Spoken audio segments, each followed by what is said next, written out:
This is your technical update from the LMAX Exchange Research and Analytics Desk for Friday, July 1st, 2016. Euro dollar. So the euro's seen a bit of a bounce in recent trade, though ultimately the pressure remains on the downside following that breakdown that we saw several days back below 110.98. At this point, look for a lower top to carve out somewhere ahead of 112 in favor of the next downside extension back towards next key medium-term support at 108.23. At this point, only a close back above 112 would delay the immediate bearish outlook. Sterling dollar. So cable remains confined to a broader downtrend with the market trading just off that recent plus 30-year low at 131.20. At this point, deeper setbacks are favored below 131.20 and towards and below next key psychological barriers at 130. At this point, any rally should be very well capped ahead of 138. Dollar yen. So dollar yen has entered a period of correction out from those recent multi-month and 2016 lows at 98.99, though ultimately the downtrend remains firmly intact and any rallies are classified as corrective in favor of the next lower top, ideally in the 105 area, ahead of a downside extension back below 98.99.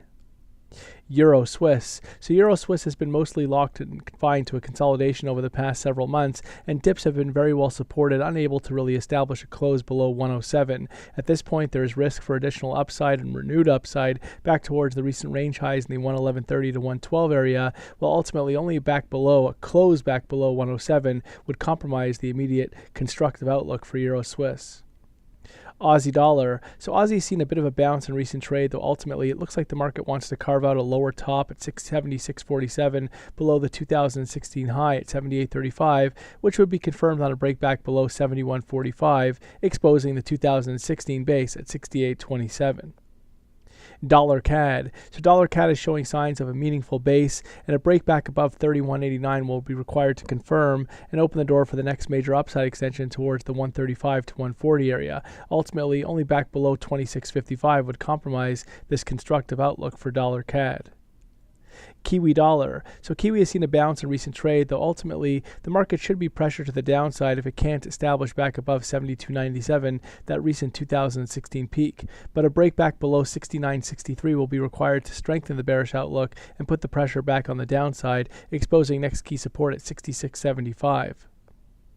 SPX 500. So the S&P 500 recently showed signs of establishing a major top after breaking down below critical support at 2020 towards 1990. But this latest impressive rebound does potentially compromise that, although if the market can establish or continue to close below 2100, then we could see another topside failure in favor of the next major downside extension back below 1990 and towards the 2016 base at 1808.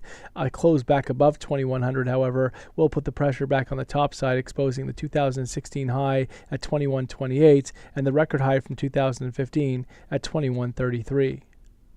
Gold. So gold remains constructive with the market consolidating recent trade, ultimately expected to break higher through the 2016 high at 1359 and towards a measured move objective at 1400 further up. Any setback should be very well supported into the 1250 area, while only back below 1200 would compromise the constructive outlook for gold.